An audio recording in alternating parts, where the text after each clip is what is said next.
Okay, nkwaniriza nnyo weebale kutulaba weebale kutugoberera. So ensonga leero endeese okwogerako ya Ashback Kato oyo blogger mumumanyi. Mpozi ate wakati wa Jeno Muhoozi, Ashback Kato, Balamu Balugahale bali ba byabufuzi obooli awo. Jeno Muhoozi first son, Ashback Kato blogger, Balamu Balugahale mutegesi wa bivulu. N'ensonga y'aba blogger nganze bwe mundaba. Kale mabegako ennaku zitambuddemuko nnaku nga ziizo. Bangali mabega bayita Ashback Kato. Ashback Kato yagenda n'awandiika ku social media platforms ze. N'ategeeza nga bwe bawadde abantu ab'enjawulo oba bwe babayambye. Abantu ab'enjawulo bayambiddwa naye bo ba blogger nti tebayambiddwa. Yes, Balamu Balugahale n'alaba posta eyo. Posta bwe yagiraba n'asirika kuba Ashback Kato yavaayo nga awandiika. Bwe yagiwandiika Balamu Balugahale n'alaba posta. Posta bwe yagiraba n'asirika. Naddamu Ashback Kato n'awandiika. Bwe yawandiika this time around Balamu Balugahale n'agijjayo n'agenda n'agitwalira omukulu Jeno Muhoozi first son. Jeno era nga bwe mumanyi ensonga bwe bazikwasaganya ne Balamu, ensonga ne ziba nga zikwasaganyiziddwa mangu obooli awo. Kale ne kibeera nga kiina we kyatuuka nga bafunyeemu oba nga bagenda kufunamu ne babawo ebintu, omwali obuwunga, omwali omuceere, omwali sukaali, omwali emitwalo 10 ejayaka, mwalimu ebintu bingi n'enkoko n'ennyama. Kale ensonga negenda ng'ekulira ddala naye nno olutalo ne lubalukawo. Ebyo byonna Ashback Kato nga ye mutwe. Jjukira Ashback Kato muwagizi wa People Power era amanyikiddwa ng'omuwagizi wa People Power.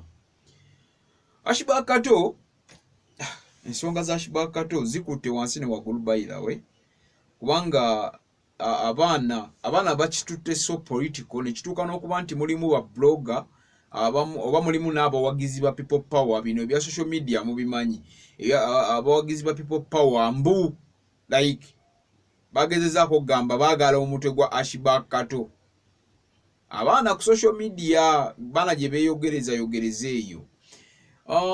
Ashback Kato naye ng'omuntu awagira Bobi Wine, naye ng'omuntu oba oli awo yabadde n'obwetaavu. Ensonga eno tuyinza gyogerako tutya? Oba oli awo yabadde n'obwetaavu, tuyinza okumunenya, tuyinza obutamunenya. Ashback Kato muwagizi wa People Power okuviira ddala emabega. Kale ba blogger abamu like munnaffe omu yatusooka mu kintu kino Penge era nga tumulabirako ebintu bingi nnyo, tumuyigiddeko ebintu bingi nnyo. Penge yagambye time ejja kutuuka ba blogger abamu babuzibwe nawo. Okitegeera?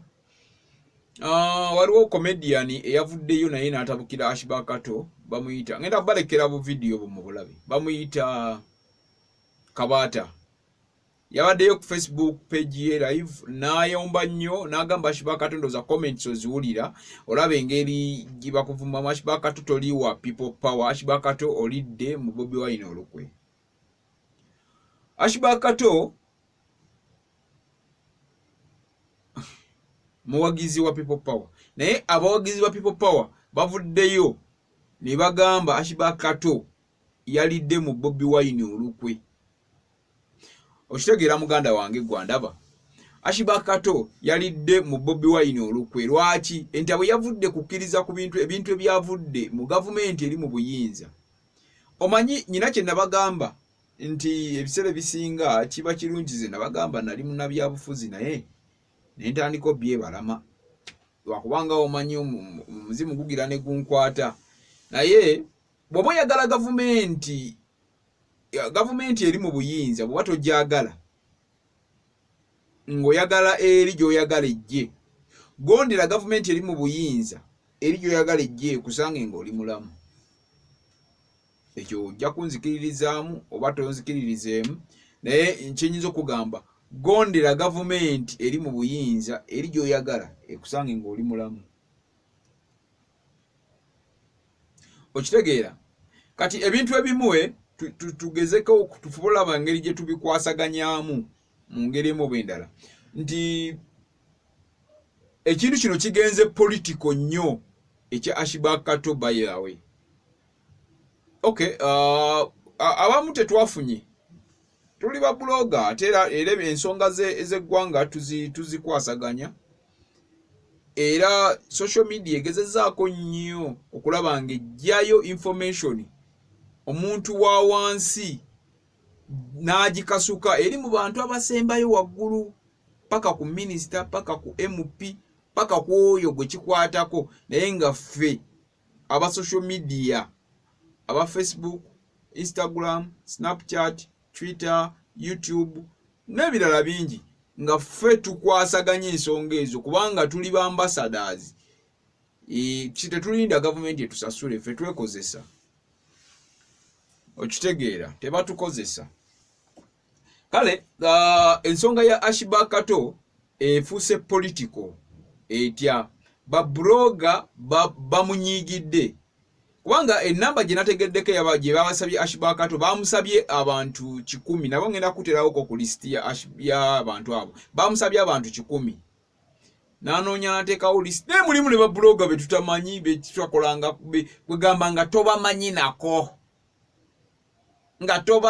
nako okitegeera.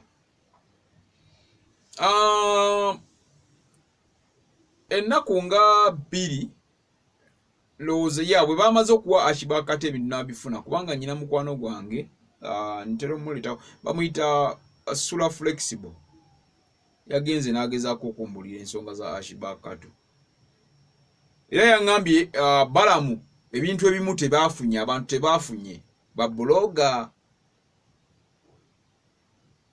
tebafunye kati nabo wabaddeyo olutalo. Lwaki?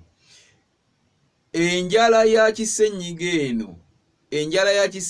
eno bana ebintu tubijjemu politics teina wa people power teina wa NRM teina wa FDC teina wa DP teina wa Jema teina gwesosola buli omwe muluma buli omu yeetaaga kubanga abayaye tebakyakola oba abantu tebakyakola. Okitegeera muganda wange eno enjala erumya abantu tebakyakola gwe kyoba olina okumanya tewali akola. Kati Ashibaka Kato mumunenyeza bwereere ayinza okuba yabadde mukyamu yes nga bwe tugamba aba people power abamu mbu yalidde mu Bobi Wine olukwe eyinza obba mbeera nga yabali temukkirizisa nga tasobola kusurvivinga abantu abamu mwe mumulaba balabe naye ayinza obba yabali tasobola survivinga kubeerawo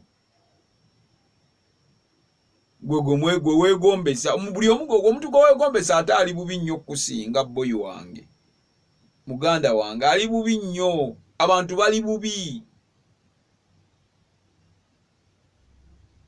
kyobolaba tifa abeekozesa ati tuli waddeko olutalo lwabadde mu kugaba emmere ey'aba bloggers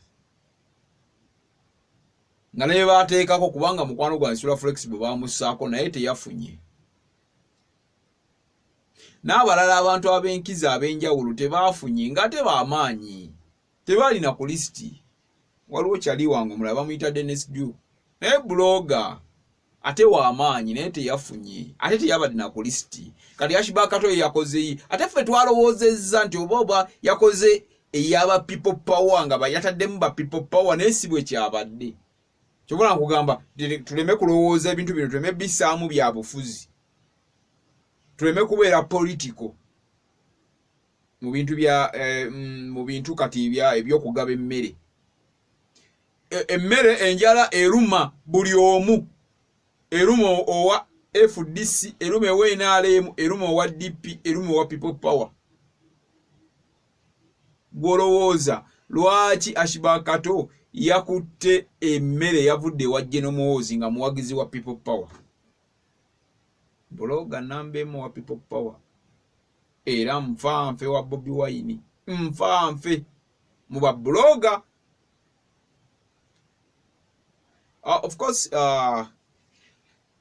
His Excellency Bobi Wine musajja wa amaanyi. Alina abantu bamuliko. Naye kati oyo Ashiba Kato nti bwe ngamba nfanfe mba ntegeeza mu ba bloga abatambuza information online.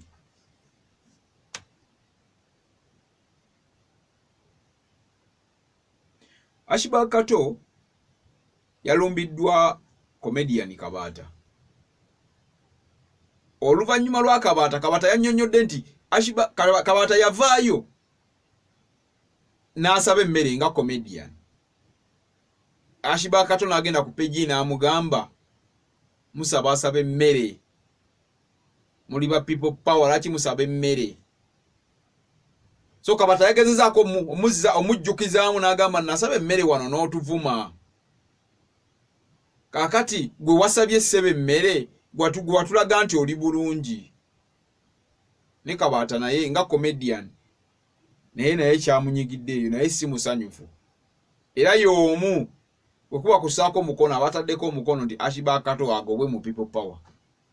By the way tutegeezeddwako nti bali mu kuŋŋaanya mikono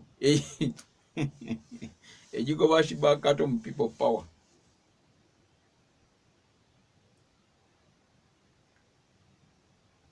Penge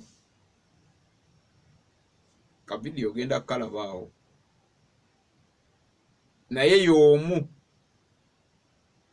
kubatabukidde Ashiba Kato n'abantu abalala bangi nnyo.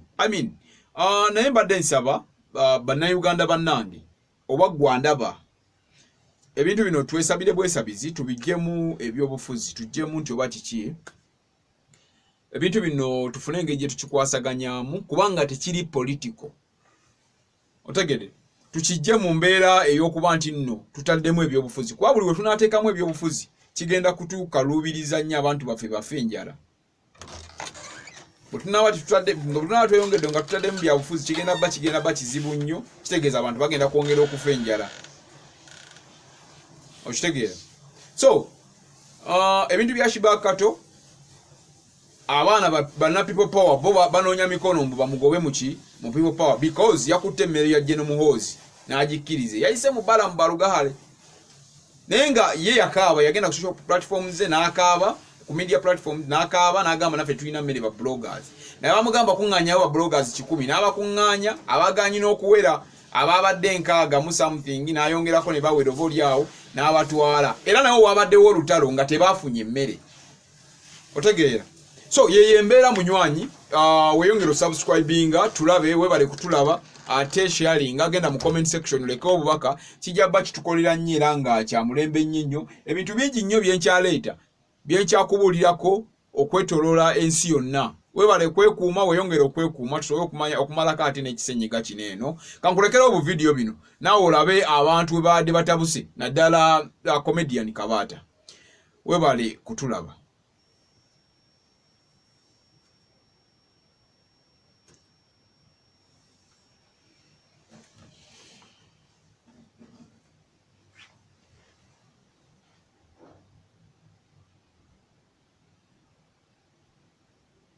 Ashiba Kato kuyise emirundi emeka Ashiba Kato twakola video zaffe wano nga tusaba obuyambi mu gavumenti eri president n'ovaayo n'otuvuma n'otusekerera n'otuwemula n'otugogera byonna bye wasobola okwogera naye essaawa zino gw'oli mu kattu kikulidde twatuweebuula olw'okuvaayo ne tusaba nga tetwali twetaaga okuva li twavaayo bantu bangi bavuddeyo okusaba obuyambi bambi abaali basirise nga batya okuswala.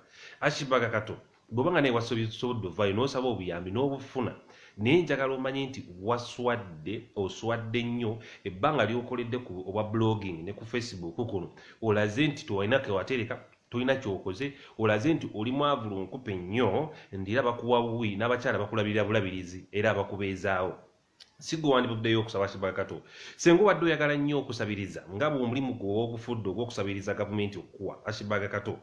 Ogenda n'ogattagatta omuntu bwe bakuwadde nga bulinga mitwalo ng'etaano akabeera kujja okufuna nga kayinza okuba kagwera mitwalo ng'etaano nga gye gikusse gye gisse ekitiibwa ky'obadde oyina ky'obadde ozimbidde. Abantu nga badde bakwesiga Ashibaga Kato bonna baswazizza. Singa wabadde enjala ekuluma nnyo wandigenzi wa Pulezidenti Bobi Wine n'akubwa ekyokulya n'omugamba kyembuuza babulooga abasinga be wasabidde babadde beetaaga be bakutumye obasabire oba wasabidde kulunga weekulembezza.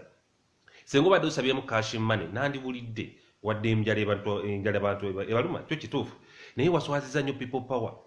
Walaze nti Bobi Wine talina kyakuwa, walaze nti Bobi Wine tafa ku bantu nti naawe omuntu we Kato abadde asinga omukolera ennyo nti naawe osabiriza Ashibaga Kato.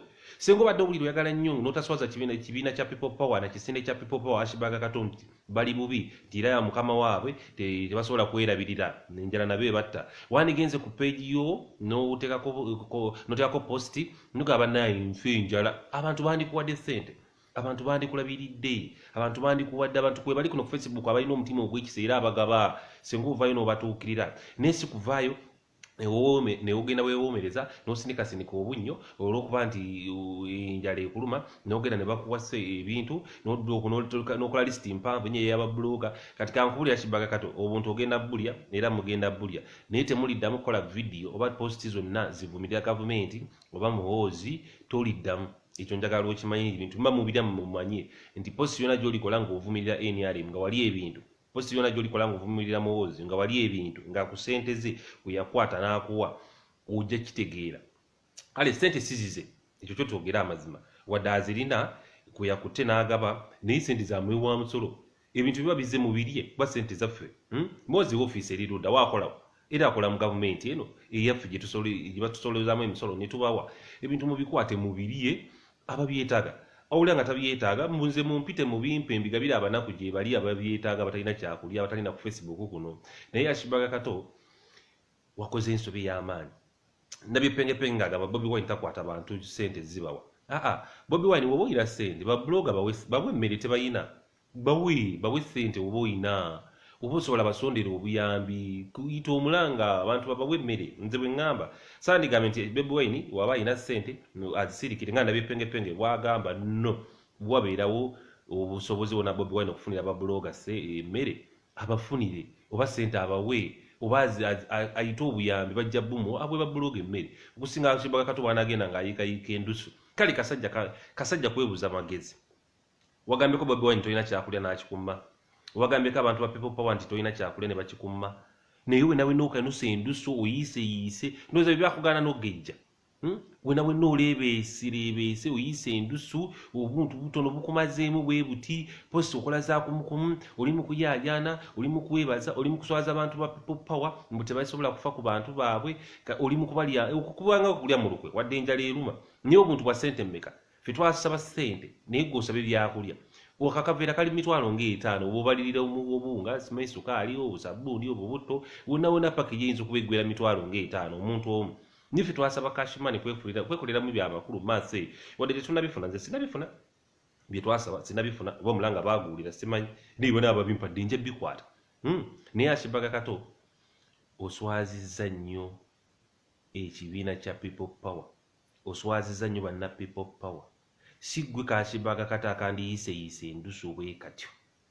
Akasajja akakulu kwebuza magezi ebbanga lyokoledde ku Facebook kuno oli awo oleebeetera akaveera ka mitwalo 5 kozungirako Ashibaga Kato pozi era ddala oli Kato. Kankusikirira owulira Facebook bwewooma Ashibaga Kato ka Facebook kakuwoomera kati ka internet kawooma owulira bwe kali akasava comment oziraba ku page yo oziraba bwe zisaala bwe zitungununa ojja kitegeera nti okusabiriza kati nze nasazeewo okugaba okusabiriza si mulimu k'otegere nti omuntu bw'ogenda okulya Ashibaga Kato ogenda kubweriira wandisabye Bobi Wine n'akuwa wandisabye people power ne bakuwa naye sigenda ng'oleebeeta bw'oti oyiika endusu. Emmere mugirye bye babawa mubirye kubanga ezo ssente za muwi wa musolo.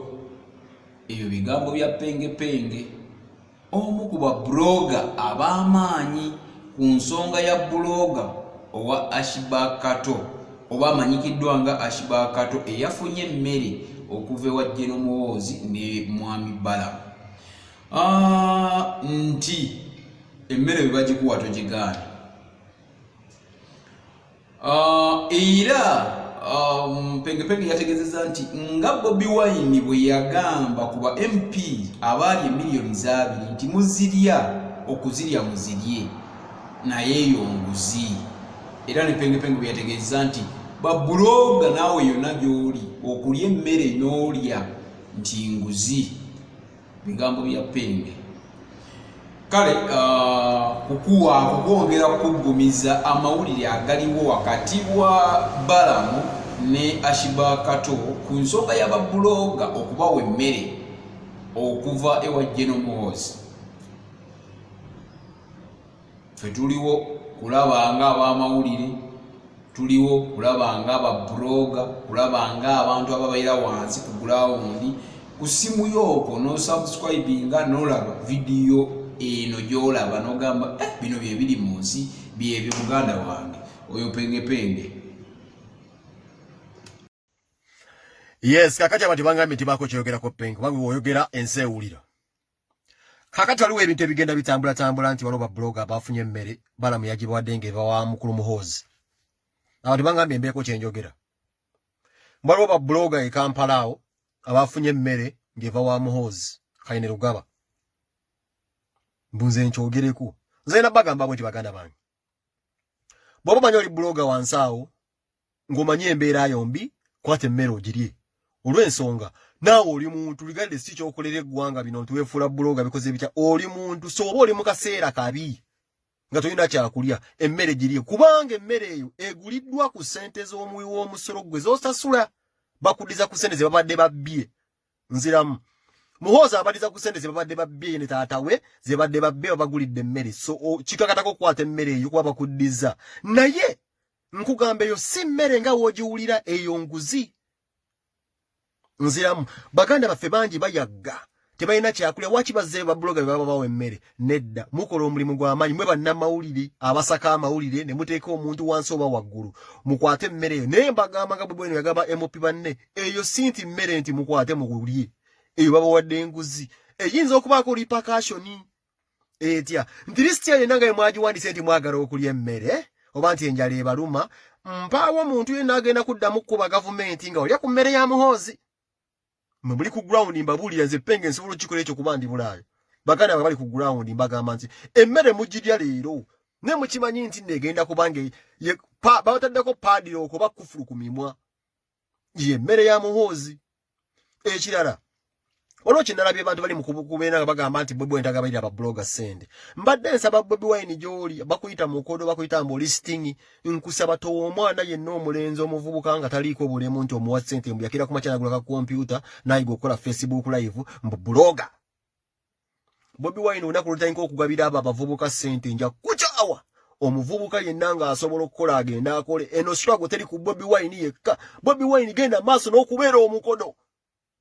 Bakusaba sente ntimanyi bagulisa banyi bagule zivitizi sente bazifulumiza tino za presidential campaign bategedde bakwadde bubumbi togene ngo saasaanyo liba chichicho omuvubuka ali yalowooza agenda kubeera mu struggle nga ajingirira mu sente tukwetaaga tambula genda tiwulise Bobi Wine agenda kuwa muntu yenna era mufuna buddiru bwammwe obwa Museveni bw'abawa emmere mugende mu butwale muli obumeremere bwammwe naye mbabuulire emmere eyinza okubeereetera ebizibu kuba nalabye byabadde mu lisiti buli yagiridde.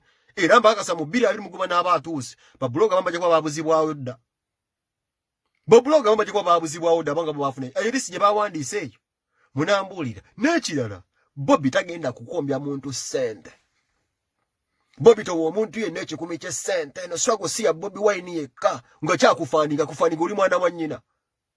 Tula wansome busoko tegende maaso buli muntu yenna ya muneka kompyuta buze ndi buloga sire wasome kosi wagisomerawo yo kubeera buloga togeza n'oyingirira omukulembeze wange nti wamumanyira nti akuwesen Bobi don't give anyone money bagende twabo basitwa kujeta gende maaso buli buloga ali mu dunia naliwo muntu omu statement mu juli ba buloga bobo oli buloga ngole wepanka panka nti no kumpa sente Bobi Wine no kumpa vitizi tolina kyo oli ku struggle njagala Bobi Wine obagwe osikolo baswa gweta gende maaso goli nakaluluka amuwante amanyi go gali mu bana abantu abalala ba follow bwe bali amanyi gaffe nawe gali following ye manyi gaffe ba blogger we basalo ne batukuba katekere bagamba tugenda kuddamu okugobera oba ogudde osoma kozi kimwoyita blogger oli wante Bobby togezako no omuntu sente neza muhozi mbagambe musoro okuzira kubaze mwagira muzire seneza bweza miwa musoro naye nzimanyi anaddamu okusigera ku mazima kigenda kulabika bulalambu wali emmere ya muhozi ate n'okuba kitaawe ate mbagambe si mmere yonguzi nsigadde penge Lucifer Nation engule ya Bobby Wine oba gye bayita engabo ya Bobby tetugaba sente mu struggle mulinga enkoko